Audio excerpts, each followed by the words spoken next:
महाराष्ट्रात आता देशी गायींची ओळख राजमाता गोमाता अशी असेल। भारतीय संस्कृती जपणाऱ्या देवाभाऊंच्या महायुती सरकारने हा मोलाचा निर्णय घेतला आहे। या संबंधीचा शासकीय अध्यादेश नुकताच जारी करण्यात आला आहे। महाराष्ट्रात देशी गायींच्या संख्येत वाढ करून त्यांचं संवर्धन करण्याच्या दृष्टीने देशी गायींच्या पालन पोषणासाठी पशुपालकांना प्रेरित करण्यासाठी हा महत्त्वाचा निर्णय घेण्यात आला आहे। राज्यात देशी गायींच्या संवर्धनासाठी प्रति गाय प्रतिदिन 50 रुपये अनुदान देण्यात येईल।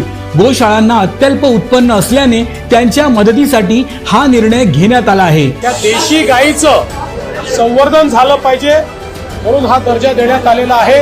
आणि एवढंच नाही तर ज्या ठिकाणी पांजरपोळा